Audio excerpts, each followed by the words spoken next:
പിന്നെയും തുടങ്ങിയല്ലേ? എന്താ ശരിക്കും അവളുടെ പ്രശ്നം? ആവോ, എനിക്കൊന്നും അറിഞ്ഞൂടാ. എന്നായിരുന്നു അവൾക്ക് കണക്കിന് കൊടുത്തിക്കണം. അതുകൊണ്ട് എനിക്കൊരു സമാധാനമുണ്ട്. ഞാൻ കണ്ടു നീ അവൾക്ക് കണക്കിന് കൊടുക്കുന്നത്. അല്ല അമ്മി, നീ അവളോട് വലിയ സംഭവമാക്കി പറയുന്ന കേട്ടല്ലോ. നീ കിച്ചേട്ടന്റെ കണ്ണിൽ നിന്നോടുള്ള ഇഷ്ടം കണ്ടു, അതെന്തുകൊണ്ട് അവൾക്ക് കാണാൻ പറ്റിയില്ല നോക്കണത്. മാസം ഡയലോഗ് അടിച്ച് പറഞ്ഞതാ, പക്ഷെ പൊട്ട തെറ്റാ പറഞ്ഞതെന്നുള്ളൂ. ഇനി പൊട്ടത്തി, കിച്ചേട്ടന്റെ കണ്ണില് നിന്നോടുള്ള ഇഷ്ടം നിനക്ക് കാണാൻ പറ്റുന്ന വെച്ചിട്ട് അതങ്ങനെ അവക്ക് കാണാൻ പറ്റുക? അവക്കത് കാണണമെങ്കിൽ അത് അവളോടായിരിക്കണല്ലോ ഇഷ്ടം. അവിടെ എന്തോ ഒരു മിസ്റ്റേക്ക് പറ്റിയിട്ടുണ്ടാമീ. ഞാൻ കുറെ നേരം അതിനെപ്പറ്റി ആലോചിച്ചുകൊണ്ട് നിൽക്കുന്നു. നീ അത് എന്തുദ്ദേശിച്ചാ പറഞ്ഞത് എനിക്ക് ഇതുവരെ മനസ്സിലായിട്ടില്ല. എന്റെ പൊന്ന് ഗൗരി, ഞാനത് ഒന്നും ഉദ്ദേശിച്ച് പറഞ്ഞതല്ല. അവളെ വായ അടപ്പിക്കാൻ വേണ്ടി എന്തെങ്കിലുമൊക്കെ പറയേണ്ട വെച്ച് പറഞ്ഞതാ. അവള് പറഞ്ഞാൽ നീയും കേട്ടില്ലേ, കിച്ചേട്ടൻ അവക്ക് ഡ്രസ്സ് സെലക്ട് ചെയ്ത് കൊടുത്തു. പക്ഷെ എനിക്ക് ചെയ്തെന്നില്ല, അതിൽ എനിക്ക് ഇളിഞ്ഞ് കയറിയതാ. അപ്പൊ ഞാൻ എനിക്ക് വായ തോന്നി എന്തൊക്കെയോ പറഞ്ഞതാ. ഞാനൊന്നും നോക്കിയിട്ട് പിന്നെ നോക്കി പറഞ്ഞതല്ല അത്. അതിന്റെ ഇടയിൽ ഇപ്പൊ നീ അതിന്റെ കുറ്റവും കുറവും കണ്ടുപിടിക്കുന്നപ്പോ ഞാൻ അറിഞ്ഞു. എന്തായാലും അവളെ വായ അടപ്പിച്ചല്ലോ, അതിലെനിക്ക് സമാധാനായി. എന്റെ ഗൗരിക്കുട്ടി, ഈ കുഞ്ഞു ബുദ്ധി വെച്ച് അധികം ആലോചിക്കാതെ ഇങ്ങോട്ട് വാ. അച്ഛൻ വിളിക്കുന്നുണ്ട് എല്ലാരും. വീട്ടിലേക്ക് പോവാന്നുണ്ട്. കുറെ നേരമായി നമ്മൾ വന്നിട്ട്. ഷോപ്പിംഗ് കഴിഞ്ഞെങ്കിൽ പോവാന്ന് അച്ഛൻ പറയുന്നുണ്ട്. വാ പോവാ. ആമി, നമ്മള് കുറച്ച് സാധനങ്ങൾ വാങ്ങിക്കാൻ മറന്നു. ഹൽദിയിൽ കുറച്ചും കൂടി സാധനങ്ങൾ വാങ്ങിക്കാനില്ലായിരുന്നു. എന്റെ പൊന്ന് ഗൗരി, നീ പുറക്കത്തുനിന്ന് ഇപ്പൊ കാര്യമായിട്ട് വിളിച്ചത് പറയാനാ? എന്റെ ഗൗരി, അത് നമുക്ക് നാളെ അപ്പേട്ടന്റെ കയ്യിൽ ലിസ്റ്റ് കൊടുത്ത് വാങ്ങിപ്പിക്കാം. അതിനാണോ ഇപ്പൊ നട്ടപ്പാതിരൊക്കെ വിളിച്ചത്? നീ ഉറങ്ങാൻ നോക്ക്. നാളെ രേണുവച്ചിനെ കൊണ്ട് ഇവിടെ ഒന്ന് ചുറ്റിക്കാണിക്കാൻ കൊണ്ടുപോവാന്ന് പറഞ്ഞതാ. സോറി, പെട്ടെന്ന് ഓർമ്മ വന്നപ്പോ പറഞ്ഞതാ. എനിക്ക് മറന്നു പോയാലോ. നീ ഉറങ്ങിക്കോ. Good night.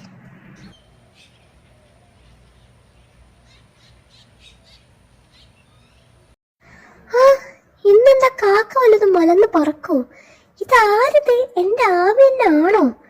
നേരത്തെ കാലത്തൊക്കെ എഴുന്നേറ്റിട്ടുണ്ടല്ലോ. ഇതെങ്ങോട്ടാ കാലത്തിൽ ഒരുക്കി പിടിച്ച്? അമ്മായിക്ക് ഇനി അവള് നേരത്തെ കാലത്ത് എഴുന്നേക്കാൻ തന്നെയല്ലേ? അഭിയേട്ടനെ ഏൽപ്പിച്ചാൽ മതി അവളെ എണീപ്പിക്കാൻ. അഭിയേട്ടൻ വന്നാണ് വിളിച്ചത്, അതുകൊണ്ട് നേരത്തെ എഴുന്നേറ്റിട്ടുണ്ട്. പിന്നെ ഞങ്ങൾ അവിടെ ചുമ്മാ ചുറ്റിക്കാണാൻ വേണ്ടി പോവാന്ന് വിചാരിച്ചതാ. ഏതായാലും രേണുവച്ചി ഇവിടെ ഒന്നും കണ്ടിട്ടില്ലല്ലോ. അപ്പൊ രേണുവച്ചിനെയും കൊണ്ട് ഇവിടെ ഒന്ന് ചുറ്റി കാണിക്കാന്ന് വിചാരിച്ചു. എന്നിട്ട് രേണു എവിടെ? രേണുവച്ചിനെ പോയിട്ട് ഞാൻ വിളിച്ചിട്ട് വരാം. രേണുവച്ചി റെഡിയായോ? ആമി രേണുവിന്റെ റൂമിലേക്ക് വന്നതും അവിടെ കരണിനോട് സംസാരിച്ച് കാർത്തി ഉണ്ടായിരുന്നു. പെട്ടെന്ന് ആമിയെ പട്ടുപാവാടയിൽ കണ്ടപ്പോൾ അവന് വല്ലാത്തൊരു ഭംഗി തോന്നി. അവൻ ആമിയെ കണ്ണെടുക്കാതെ തന്നെ നോക്കി നിന്നു. നീതെവിടാണ്? ഈ പ്രണയം തലക്ക് പിടിച്ചാൽ ആൾക്കാർ ഇങ്ങനൊക്കെ ആവുമായിരിക്കില്ലേ? ഞാനിവിടൊക്കെ തന്നെ ഉണ്ട്. ഞാൻ ചുമ്മാ ഒന്ന് അല്ല, പ്രണയം തലക്ക് പിടിച്ചാൽ ആവോ ഇല്ലയോ എന്നൊക്കെ ഉള്ളത് കണ്ണേട്ടൻ എന്നോട് വെക്കുന്നത്. അത് കണ്ണേട്ടനേക്കാൾ നന്നായിട്ട് വേറെ ആർക്കറിയാനോ? എടാടാ മെല്ലെ പറയടാ. അവള് പോയത് നന്നായി. എന്റെ ചേച്ചിയെങ്ങാനും കേട്ടിക്കണമെങ്കിണ്ടല്ലോ എന്നോട് വെച്ചേക്കൂല. അവക്ക് ഇത്ര പേരായിട്ട് അറിഞ്ഞൂടാ. അവളോടുള്ള ഇഷ്ടം മനസ്സിൽ വെച്ച് കൊണ്ടുവന്നിട്ടാണ് അവളെ ഞാൻ എന്റെ പിന്നാലെ നടത്തിച്ചത്. അതെങ്ങാനും അറിഞ്ഞാണ്ടല്ലോ ഞാൻ തീർന്നു. നീ അവളെ മുന്നിൽ നിന്ന് ഇങ്ങനത്തൊന്നും വിളിച്ച് പറയരുതേ കിച്ച. ഏട്ടനപ്പൊ ഇതൊന്നും ചേച്ചിയോട് ഇതുവരെ പറഞ്ഞിട്ടില്ലേ? പാവം, എത്ര പിന്നാലെ നടന്നിട്ടുണ്ടായിരുന്നു. ഒന്നല്ലെങ്കിൽ നമ്മുടെ അമ്മാവന്റെ മോളല്ലായിരുന്നു. ആ ഒരു പരിഗണന ഏട്ടന് കൊടുക്കായിരുന്നു. എന്റെ അടുത്ത് വന്ന് കുഞ്ഞില് പറയാറുണ്ട്, കിച്ചാ നിന്റെ ഏട്ടന്റെ മനസ്സ് കല്ലാടാന്ന്. അതൊക്കെ ആലോചിക്കുമ്പോ എപ്പോഴും ചിരി വരും. പാവം, ഒന്നില്ലെങ്കിൽ നമ്മുടെ അച്ഛന്റെയും അമ്മന്റെയും മരണത്തിന് ശേഷം അവരെ ഫാമിലിയിലെ നമ്മളെ കൂടെ നിന്നിട്ടുള്ളൂ. ബാക്കി എല്ലാവർക്കും നമ്മളൊരു ബാധ്യത ആയിരുന്നല്ലോ. അതൊക്കെ ആലോചിക്കുമ്പോ ഇപ്പോഴും മനസ്സിലൊരു നേറല. പോട്ടെ, കഴിഞ്ഞത് പറഞ്ഞിട്ടൊന്നും കാര്യമില്ല. ഏട്ടാ ഞാൻ താഴോട്ട് ചെല്ലട്ടെ. അഭി വിളിച്ചിട്ടുണ്ടായിരുന്നു. അവന് എന്തോ ഗൗരി എന്തോ ലിസ്റ്റ് എന്തോ കൊടുത്തേക്കെന്ന് പറയുന്ന സാധനം വാങ്ങിക്കാനുള്ള. അപ്പോ എന്നോടും കൂടെ ചെല്ലാൻ പറഞ്ഞിട്ടുണ്ടായിരുന്നു. ഞാൻ താഴോട്ട് ചെല്ലാം. ആമി, അവരിവിടെ ഉണ്ടായിരുന്നല്ലേ നീ പറഞ്ഞത്? ഇത് അവരുടെ കാണുന്നില്ലല്ലോ. രേണുവച്ചി അവരിവിടെ നിക്കാന്നായിരുന്നു പറഞ്ഞിരുന്നത്. ഇനി നമ്മളെങ്ങാനും കാണാനായിട്ട് പുറത്തേക്ക് എങ്ങനെ പോയോന്ന് ആർക്കറിയാം. നമുക്ക് പുറത്തേക്കൊന്ന് പോയി നോക്കാം. അവിടെ ചിലപ്പോ നമ്മളെ വെയിറ്റ് ചെയ്ത് നിൽക്കുന്നുണ്ടാവും. അയ്യോ ചേച്ചി നടക്ക്, ഞാനിപ്പം വരാം. ആമി അപ്പോഴാണ് ശ്രദ്ധിച്ചത് അവളുടെ കാലിലെ ഒരു പാദസരം അഴിഞ്ഞു പോയിട്ടുണ്ടായിരുന്നു. അവള് വന്ന വഴി തിരിച്ച് കുറച്ചും കൂടെ നടന്നപ്പോൾ പാദസരം താഴെ വീണ് കിടക്കുന്നത് കണ്ടു. അവളത് ഉടനെ തന്നെ കാലിൽ അണിയാൻ നോക്കുമ്പോഴും കാലിലത് അണിയാൻ പറ്റുന്നില്ലായിരുന്നു. കുളത്ത് വീഴുന്നില്ലായിരുന്നു. പെട്ടെന്നാണ് അവളുടെ കാലിൽ ആരോ വന്ന് പിടിച്ചത്. അവള് നോക്കിയപ്പോൾ അത് കാർത്തിയായിരുന്നു. നീ ഇതെവിടാ, വേഗം വാ, നമ്മളിപ്പോ ലേറ്റ് ആവൂട്ടോ. ആ ഞാൻ വരുന്നു. ചേട്ടാ എനിക്ക് പോണായിരുന്നു. ആ പോയിക്കോ. അയ്യോ ചമ്മി, നാണം കേട്ട്. ആഹാ, ആമ എത്തില്ലോ, എന്നാ വാ നമുക്ക് പോകാം.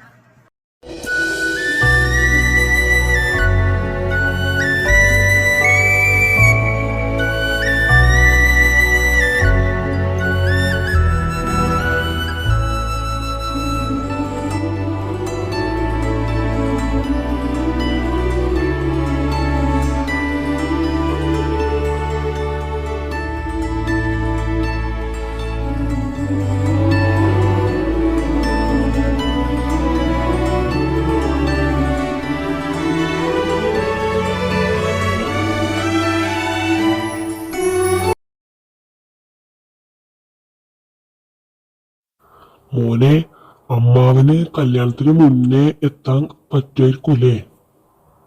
എത്താന് ചാൻസ് കുറവാണ്. ഓഫീസിൽ പെട്ടെന്നാണ്, പ്രതീക്ഷിക്കാതെ വന്നൊരു ഡീലായിരുന്നു അത്. ആക്ച്വലി ഡീല് വന്നിട്ട് കുറച്ചായി, പക്ഷെ അവരിതുവരെ ഓക്കെ പറഞ്ഞിട്ടില്ലായിരുന്നു. ഞാനിങ്ങോട്ട് വരാൻ നിൽക്കുന്ന സമയത്താണ് അവര് ആ പ്രപ്പോസലായിട്ട് മുന്നോട്ട് പോവാന്ന് പറഞ്ഞത്. പിന്നെ നമ്മൾ ഒരുപാട് എഫേർട്ട് എടുത്ത് കിട്ടിയ ഡീലാണ്, അപ്പൊ അത് കളയണ്ടെന്ന് അമ്മാവൻ ഇന്ന് പറഞ്ഞ്. പിന്നെ ഞാനവിടെ നിൽക്കണതിനേക്കാൾ നല്ലത് അമ്മാവൻ നിൽക്കണമെന്ന് പറഞ്ഞുകൊണ്ടാണ് ഞാൻ അങ്ങോട്ട് പോകുന്നത്. അപ്പൊ ഇതുവരെ അതൊന്നും ആയിട്ടില്ല. അതിന്റെ ഡിസ്കഷൻ നടന്നുകൊണ്ട് നിൽക്കുന്നുള്ളൂ പോലും. ഡീൽ ഇതുവരെ കൺഫേം ആയിട്ടില്ല. മാരേജിന് മുന്നേ അത് കൺഫേം ആവുകയാണെങ്കിൽ അമ്മാവ വരാന്ന് പറഞ്ഞിരിക്കുന്നത്, അല്ലെങ്കിൽ വരലുണ്ടാവൂല. പിന്നെ അങ്കിൾ അതൊന്നും ആലോചിച്ച് ടെൻഷൻ ആവുന്നു വേണ്ട. നമ്മളിപ്പം ഇതൊന്നും മുൻകൂട്ടി കണ്ടതല്ലല്ലോ. കല്യാണം ഇപ്പോഴായാലും എപ്പോഴായാലും ഇങ്ങനെയൊക്കെ ബിസിനസ്സിൽ ഇങ്ങനെ പെട്ടെന്ന് എന്തെങ്കിലുമൊക്കെ വന്നാൽ നമ്മളിങ്ങനെ പെട്ടുപോകും. പിന്നെ അമ്മാവന്റെ സ്നേഹവും ആശീർവാദമൊക്കെ ഞങ്ങളുടെ കൂടെ എപ്പോഴും ഉണ്ട്, ഞങ്ങൾക്ക് അറിയാം. അമ്മാവ കിച്ചനെ വിളിച്ച് സംസാരിച്ചിട്ടുണ്ടായിരുന്നു, അവനും പ്രശ്നമൊന്നുമില്ല. അങ്കിൾ അതൊന്നും ആലോചിച്ച് ടെൻഷൻ ആവണ്ട. അങ്കിൾ ഇന്നലെ തുടങ്ങിയിട്ട് എന്നോട് അമ്മാവന്റെ കാര്യം ചോദിക്കുക. എനിക്ക് അപ്പോഴേ മനസ്സിലായിട്ടുണ്ട് അമ്മാവൻ വരാത്തിൽ അങ്കിളിന് ചെറിയ ടെൻഷൻ ഉണ്ട്. അതൊന്നും വേണ്ട, കുഴപ്പമൊന്നുമില്ല. പിന്നെ കല്യാണം ഇങ്ങോട്ട് ആക്കിയതിനെ പറ്റിയിട്ടും ഇന്നലെ രേണുവിനോട് ഇവിടുത്തെ അമ്മ ചോദിച്ചു എന്ന് പറഞ്ഞു. അതൊന്നും ഒരു പ്രശ്നമല്ല. കല്യാണം അങ്ങോട്ട് ആക്കിയത് നന്നായി. ഒന്നുമില്ലെങ്കിൽ തറവാടും ഇതൊക്കെ കാണാൻ പറ്റിയല്ലോ. ഞങ്ങളൊക്കെ കുഞ്ഞിലെയാണ് ഞങ്ങളുടെ ഈ കുളവും തറവാടൊക്കെ കണ്ടിട്ടുള്ളത്. അതുകൊണ്ട് അങ്ങനത്തെ കാര്യമൊന്നും ആയിട്ട് ടെൻഷൻ ആവണ്ട. നമുക്കിപ്പോ കല്യാണം മുന്നോട്ട് കൊണ്ടുപോകാം, മാക്സിമം സന്തോഷിക്കാം, അത്ര തന്നെ. അങ്ങനെ ഇനി ഇതാലോചിച്ച് ടെൻഷൻ ആവണ്ട. ഓക്കെ ആന്റി, ഞാൻ ഇന്നലെ ചോദിക്കണമെന്ന് വിചാരിച്ചിട്ടുണ്ടായിരുന്നു. അതാരാണ്? നിങ്ങളുടെ ഫാമിലി ആണോ? ഞങ്ങള് അന്ന് പെണ്ണാണ് വന്നപ്പോൾ ഒന്നും കണ്ടിട്ടില്ല അവരെ, അതാ ചോദിച്ചത്. എൻഗേജ്മെന്റിനും കണ്ടിട്ടില്ലായിരുന്നു. അത് ഷീല. ഇന്നലെ മനുവിനെ പരിചയപ്പെട്ടിട്ടില്ലായിരുന്നു. മനുവിടെ അമ്മ ആണത്. അത് ഇവിടുത്തെ അച്ഛന്റെ പെങ്ങളാ. പെങ്ങളെന്ന് പറഞ്ഞാൽ സ്വന്തം പെങ്ങളല്ല കേട്ടോ, ബ്ലഡ് റിലേഷനോ കസിനൊന്നുമല്ല. പക്ഷെ ആമിയുടെ അച്ഛമ്മയുടെ വീടിന്റെ അടുത്തായിരുന്നു അവരുടെ വീട്. അപ്പൊ കുഞ്ഞിലെ ആമിയുടെ അച്ഛനും അവരും ഒരുമിച്ച് കളിച്ചു വളർന്നതൊക്കെ. ആമിയുടെ അച്ഛൻ ഒറ്റമോനാണല്ലോ, സിബ്ലിങ്സ് ഒന്നും ഇല്ലായിരുന്നു. അതുകൊണ്ട് ഇവരെ വലിയ കാര്യക്കൂടപ്പറപ്പ് പോലെ കൊണ്ടു നടന്നതാ. പക്ഷെ എന്റെ കല്യാണം കഴിച്ച് ഞാൻ അങ്ങോട്ട് പോകുന്നതിന്റെ ഒരു വർഷം മുന്നേ അവള് കല്യാണം കഴിഞ്ഞ് അവിടുന്ന് പോയി. അതുകൊണ്ട് അന്ന് എനിക്ക് കാണാൻ പറ്റിയിട്ടില്ലായിരുന്നു. പക്ഷെ പരിചയപ്പെട്ട കാലം തൊട്ട് ആളെപ്പറ്റി ഞാൻ കേട്ടിട്ടുണ്ട് കേട്ടോ, ഇങ്ങനെ ഒരു പെങ്ങൾ ഉണ്ട് എന്നുള്ളത്. കാണാൻ ഭയങ്കര ആഗ്രഹം ഉണ്ടായിരുന്നു. അന്നൊന്നും കാണാൻ പറ്റിയില്ല. പിന്നെ ഞങ്ങളുടെ കല്യാണം കഴിഞ്ഞൊരു വർഷം കഴിഞ്ഞപ്പോൾ തന്നെ ആമിയുടെ അച്ഛനും ഞങ്ങളിപ്പോൾ നിൽക്കുന്നിടത്ത് സ്കൂളിൽ ഹെഡ് മാസ്റ്ററായിട്ട് ഇത് കിട്ടി, ട്രാൻസ്ഫർ കിട്ടിയ. പിന്നെ ഇങ്ങോട്ട് പോരേണ്ടി വന്നു. അന്ന് അച്ഛമ്മനെ കുറേ വിളിച്ചത് ഞങ്ങളെ കൂടെ വരാൻ, പക്ഷെ അമ്മ കൂട്ടാക്കിയില്ല. അമ്മക്ക് എന്തോ ചിലർക്ക് അവിടെ നിൽക്കുന്ന സ്ഥലങ്ങളായിരിക്കും ഇഷ്ടമുണ്ടാവുക. അപ്പൊ അമ്മ വരാൻ കൂട്ടാക്കിയതുമില്ല. അവിടുന്ന് പിന്നെ കുറച്ച് കഴിഞ്ഞപ്പോൾ തന്നെ അവരിങ്ങോട്ട് വന്നു എന്ന് അമ്മ പറഞ്ഞു. അവിടുന്ന് 2 വർഷം കഴിഞ്ഞപ്പോൾ അവര് വീണ്ടും അങ്ങോട്ട് തന്നെ വീട് മാറി വന്നു. അത് കേട്ടപ്പോൾ അമ്മയുടെ അച്ഛന് ഭയങ്കര സമാധാനമായിരുന്നു. കാരണം അമ്മനെ നോക്കാൻ ഒരാളായല്ലോ. അവളങ്ങനെ പൊന്നുപോലെ അമ്മനെ കൊണ്ടടക്കരും. പിന്നീട് ഒന്നും അറിഞ്ഞിട്ടില്ല. പിന്നീട് അമ്മയുടെ അച്ഛമ്മ മരിച്ചേ പിന്നെ അന്ന് സംസാരിച്ചു കണ്ടു എന്നല്ലാതെ ഞാൻ കണ്ടിട്ടില്ലായിരുന്നു കേട്ടോ. എനിക്കൊരു ആക്സിഡന്റ് പറ്റിയതുകൊണ്ട് എനിക്കന്ന് പോകാനൊന്നും പറ്റിയിട്ടില്ലായിരുന്നു. പിന്നെ ആളെ പറ്റിയൊരു അഡ്രസ്സും ഇല്ലായിരുന്നു. ഞങ്ങൾ വീട് ഇങ്ങോട്ടും മാറി, അവരെ അഡ്രസ്സ് ഞങ്ങളെ കയ്യിൽ നിന്നും പോയി. പണ്ടത്തെ കാലത്ത് ഇന്നത്തെ പോലെ ഫോണും കാര്യങ്ങളും ഇല്ലല്ലോ, ഇങ്ങനെ വിളിച്ച് അന്വേഷിക്കാനും ഇതാക്കാനൊന്നും. അതുകൊണ്ട് ആ കോണ്ടാക്ട് അവിടെ നിന്നുപോയി. പിന്നീട് കുറെ കഴിഞ്ഞൊരു കല്യാണത്തിന് കണ്ടത് അവളെ വീണ്ടും. അപ്പൊ അവളെ സത്യം പറഞ്ഞ ഏട്ടനും അവളെ ആദ്യം മനസ്സിലായില്ല. പിന്നെ അവളും കൂടെ ഓടി വന്ന് കണ്ട് സംസാരിച്ചപ്പോഴാണ് ഞങ്ങൾക്ക് ആളെ മനസ്സിലായത്. അന്ന് തൊട്ട് പിന്നെ ഒരിക്കലും പോയതിന്റെ സങ്കടം ഏട്ടനുണ്ട്, ആ കോണ്ടാക്ട് ഒക്കെ നഷ്ടപ്പെട്ടോണ്ട്. അതുകൊണ്ട് അന്ന് തൊട്ട് എന്നും ഞങ്ങൾക്ക് പിന്നെ അവളോട് കുടുംബം പോലെ തന്നെ, എന്തിനും ഏതിനും അവളുണ്ടാവും. പിന്നെ ഇപ്പൊ ഫോണും കാര്യങ്ങളൊക്കെ ആയപ്പോ വിളിയും കാര്യങ്ങളൊക്കെ ആയി.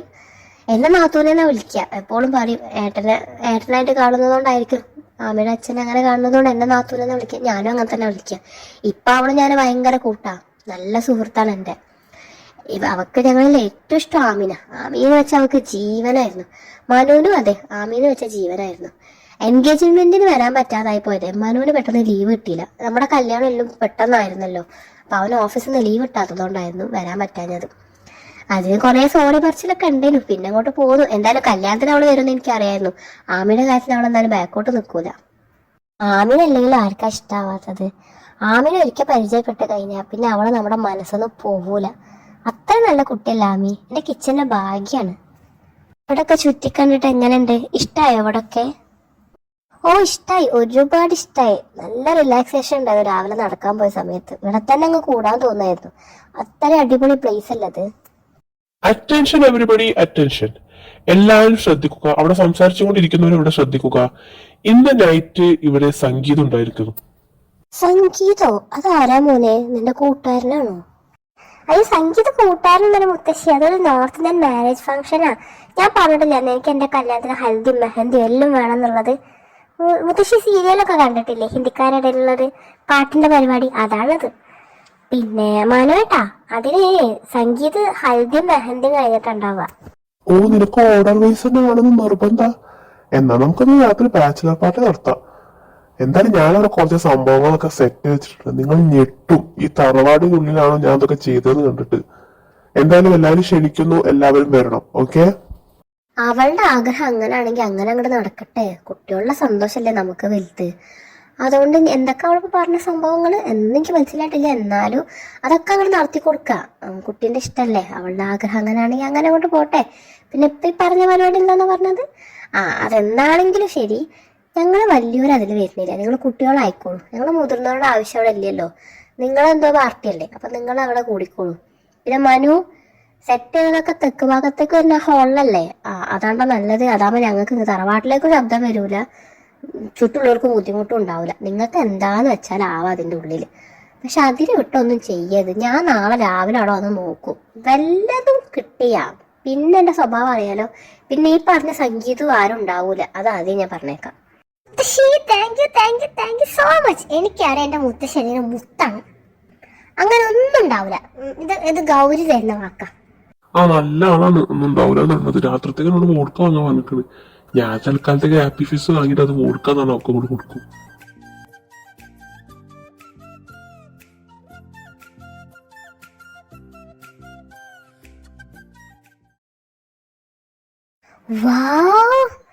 മനുവേട്ടാ, നിങ്ങളത് ഇത്ര അടിപൊളിയാക്കും ഞാൻ വിചാരിച്ചിട്ടില്ല കേട്ടോ. അടിപൊളിയായിട്ടുണ്ട്. DJ ഒക്കെ ഉണ്ടല്ലോ, അടിപൊളി. മനുവേട്ടാ, യു ആർ ഗ്രേറ്റ്. അങ്ങനെ അടിപൊളി ആവാതിരിക്കോ? എന്റെ ആമയുടെയും ഗൗരിയുടെയും കല്യാണല്ലേ, ഞാനത് നിസാലാക്കി കളയോ? നിങ്ങൾക്ക് ഞാൻ വാക്ക് തന്നിക്കുന്നോ? നിങ്ങളുടെ എല്ലാ ഫംഗ്ഷനും ഞാൻ അടിപൊളിയാക്കുന്നു. ആ വാക്ക് ഞാൻ പാലിച്ചിരിക്കും. പിന്നെ ഗൗരി, നിനക്കൊരു ചെറിയ സർപ്രൈസ് ഉണ്ട്. അങ്ങോട്ടേക്ക് പോയിക്കോ. അത് ഞാനുമായിട്ട് യാതൊരു ബന്ധമില്ല. അത് അഭി നിനക്ക് വേണ്ടി ചെയ്തതാണ്. ഓക്കെ? കാരണം അവനെ വിളിക്കാൻ ചെന്നതുമില്ല. എന്നാൽ ആമി അവനെ വന്ന് ഒരുപാട് നിർബന്ധിച്ചു. പക്ഷെ അപ്പോഴും കാർത്തി ഇല്ലാതെ തന്നെ പറഞ്ഞ് മാറിയിരിക്കുകയായിരുന്നു. ഇത് കണ്ടതും മായ ആമിയുടെ അടുത്ത് പോയി ഓരോന്ന് പറഞ്ഞ് അവളെ ചൊറിയാൻ തുടങ്ങി. അച്ചോടാ പാവം, കുറെ വിളിച്ചിട്ടും കാർത്തി വന്നില്ലല്ലേ. സാരല്ല, പോട്ടെ. എന്റെ അഭിരാമി, വെറുതെ അവനെ ഫോഴ്സ് ചെയ്യണ്ട. അവൻ വരൂല. നിന്റെ അടുത്ത് ഞാൻ എത്ര വട്ടം പറഞ്ഞതാണ്, അവന്റെ നിന്റെയും ടേസ്റ്റ് വളരെ ഡിഫറെന്റ് ആണ്. അവന് നീ വിചാരിക്കുന്ന പോലെ അങ്ങനത്തെ കാര്യങ്ങളൊന്നും ഇഷ്ടമല്ല. നിനക്കൊരു വിചാരമുണ്ട്, നീ വന്ന് വിളിക്കുമ്പോഴത്തേക്ക് അവനങ്ങ് വരുമെന്ന്. എന്നാൽ എമ്മോൾക്ക് തെറ്റി. നിന്നെ ഞാൻ ചാലഞ്ച് ചെയ്യണം അഭിരാമി. നിനക്ക് പറ്റെങ്കിൽ നീ അവനെ കൊണ്ടൊന്ന് ഡാൻസ് ചെയ്യിപ്പിക്കും.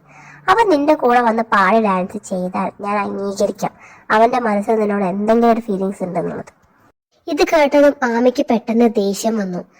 അവളെ മായ ചാലഞ്ച് ചെയ്തത് അവൾക്ക് ഒട്ടും ഇഷ്ടപ്പെട്ടിട്ടില്ലായിരുന്നു. മഴയത്ത് അന്ന് കുടിച്ച് ബോധം പോയ സമയത്ത് കാർത്തി അവളെ കൂടെ കളിച്ചതാണെങ്കിൽ അവൾക്ക് ഓർമ്മയില്ലായിരുന്നു. അതുകൊണ്ട് തന്നെ എങ്ങനെങ്കിലും കാർത്തി അവളെ കൂടെ ഇന്ന് കളിക്കണമെന്നും മായയുടെ മുന്നിൽ നിന്ന് ജയിച്ച് കാണണമെന്നും ആമി ഒരുപാട് ആഗ്രഹിച്ചു. മായയുടെയും ആമയുടെയും ഈ സംസാരം റോയ് കേട്ടിട്ടുണ്ടായിരുന്നു. മായയുടെ പെട്ടെന്നുള്ള മാറ്റം റോയ്ക്ക് ഒട്ടും തന്നെ മനസ്സിലാവുന്നില്ലായിരുന്നു. എന്നാലും മായ ആമയോട് പറഞ്ഞതൊന്നും റോയ്ക്ക് ഇഷ്ടപ്പെട്ടില്ല. അതുകൊണ്ട് തന്നെ ആമയെ ഹെൽപ്പ് ചെയ്യാൻ റോയ് തീരുമാനിച്ചു. അവൻ കണ്ണുകൾ കൊണ്ട് ആമയോട് ഓരോ ആംഗ്യങ്ങൾ കാണിച്ചപ്പോൾ ആമിക്ക് കാര്യം മനസ്സിലായി. ആമി ഒന്ന് ചിരിച്ചും കൊണ്ട് മായയുടെ നേരെ തിരിഞ്ഞ് പറയാൻ തുടങ്ങി. നീ എന്താ പറഞ്ഞേ? കിച്ചേട്ടൻ ഇതൊന്നും ഇഷ്ടല്ല, കിച്ചേട്ടൻ കളിക്കാൻ വരില്ലെന്നോ? എന്നാലേ നിനക്ക് ഞാൻ തെളിയിച്ച് കാണിച്ചു തരാം. ശരി, ഞാൻ കിച്ചേട്ടനെ വിളിക്കുന്നില്ല, ഞാൻ വിളിക്കാതെ തന്നെ അങ്ങേര് വരും, വന്ന് എൻ്റെ കൂടെ ഡാൻസ് ചെയ്യും. ഓക്കെ, നിന്റെ ചാലഞ്ച് ഞാൻ ആക്സെപ്റ്റ് ചെയ്തു.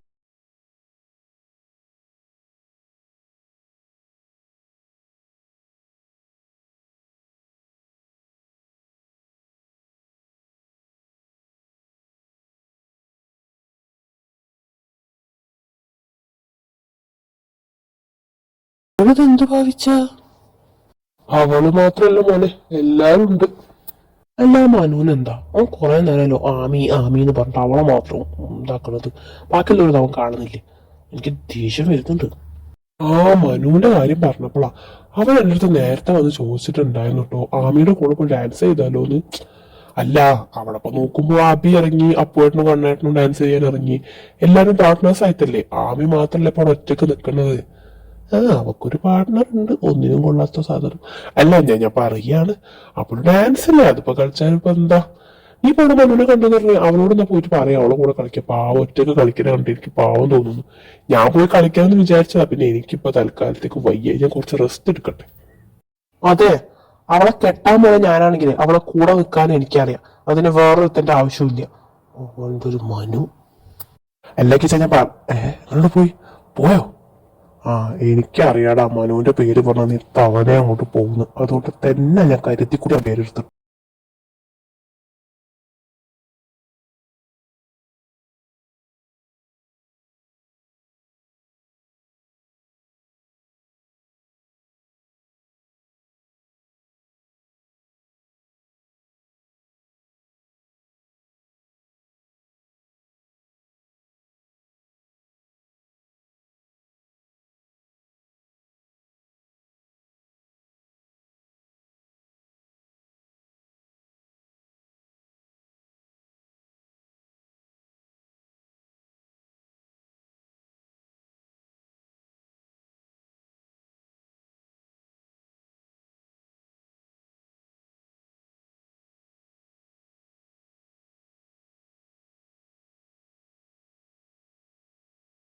നോക്കി കാർത്തി മനുവിനെ നോക്കി. വാവ് കിച്ചാ, പൊള്ളി പൊള്ളി, നീ പൊളിച്ചടക്കി. എവിടെ ഒളിപ്പിച്ച് വെച്ചിരിക്കായിരുന്നു ഇതൊക്കെ ഇത്രയും കാലം? പിന്നെടാ നീ ആ മനുവിനെ നോക്കി പേടിപ്പിക്കൊന്നും വേണ്ട, അതൊരു പാവാണ്, നീ വിചാരിക്കുന്ന പോലെ ഒന്നും ഇല്ല. ഓക്കെ, എന്നാ പോയി കിടന്നോ. എന്തായാലും കളിച്ച് ക്ഷീണം കാണും, ഒരുപാട് കാലത്തിന് ശേഷം ദേഹം ഒന്നും അനങ്ങിയതല്ലേ. റോയുടെ സംസാരം കേട്ട് കാർത്തി ഒന്ന് ചിരിച്ചു. ഇതേ സമയം ആമി ഒന്നും മിണ്ടാതെ മായയുടെ മുഖത്ത് നോക്കി ചിരിച്ചു. അത് അവളുടെ മുന്നിൽ വിജയിച്ചതിന്റെ പുഞ്ചിരിയായിരുന്നു. നമുക്ക് പാർട്ടിയുടെ പിരിച്ചുവിടാം, ഒരുപാട് ലേറ്റ് ആയാലേ. മുത്തശ്ശി പറഞ്ഞത് ഓർമ്മ ഉണ്ടല്ലോ, മുത്തശ്ശി ഒരു കുന്തം പിന്നെ സമ്മതിക്കൂല, അതുകൊണ്ട് എല്ലാം നീറ്റ് ആക്കിയിട്ട് നമുക്ക് വേറെ സ്ഥലം വിടാം. കിച്ച, നീ ഇതുവരെ ഉറങ്ങിയിട്ടില്ലേ?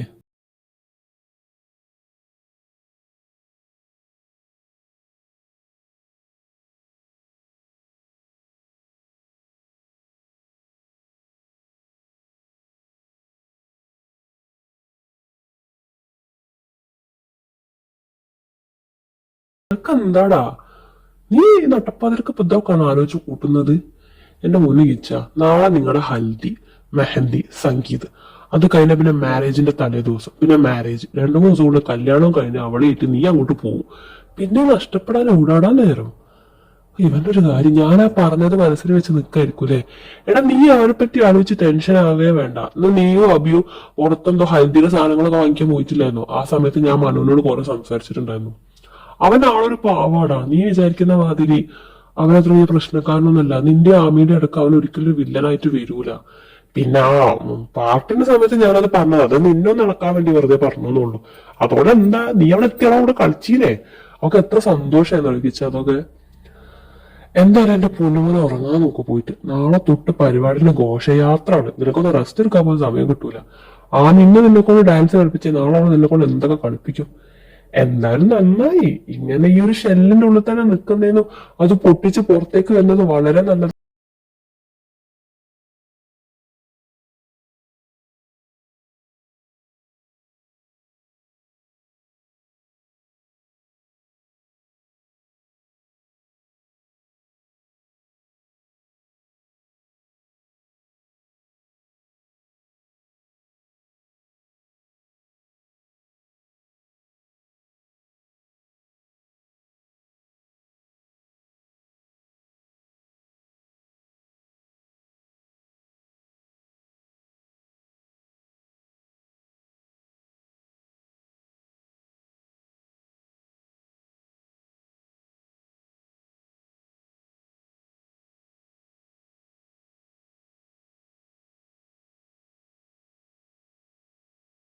അവളെനിക്ക് സന്തോഷിപ്പിക്കണം.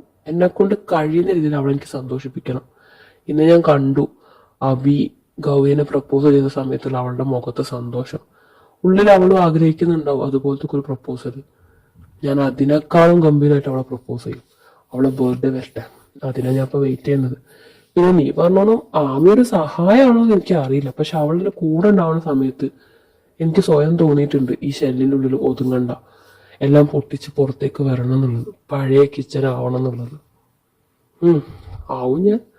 അവളെ ബർത്ത്ഡേ വരട്ടെ, അന്ന് എനിക്ക് അവളോട് എല്ലാം തുറന്ന് പറഞ്ഞിട്ട് പഴയതുപോലെ തന്നെ ആവണം. എനിക്കതിന് പറ്റും. എടാ എന്താണോ നോക്കുന്നത്? എനിക്ക് മനസ്സിലായി. എന്റെ ഈ സംസാരം കേട്ടിട്ടായിരിക്കും നീ നോക്കുന്നുണ്ടാവാ.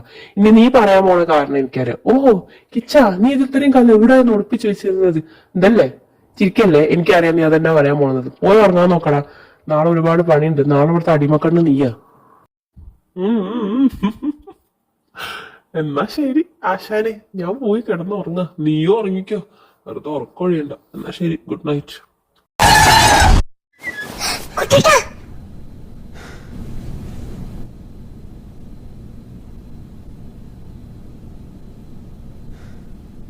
ആമി, ആമി, എന്താടി? എന്തു പറ്റി? നീ ഒരു ദുസ്വപ്നം കണ്ടോ? ഒന്നുമില്ല, നീ കിടന്നു. ഞാൻ കുറച്ചൊന്ന് ഒറ്റയ്ക്കിരിക്കട്ടെ. വേണ്ട, ഒറ്റയ്ക്കിരിക്കണ്ട, ഞാനും വരാം. ആമി, മഴ പെയ്യുന്നുണ്ടല്ലോ. ഗൗരി, നീ എന്നോട് പലപ്പോഴും ചോദിച്ചിട്ടില്ലായിരുന്നു എനിക്കെന്താ മഴ ഇത്ര ഇഷ്ടം എന്നുള്ളത്.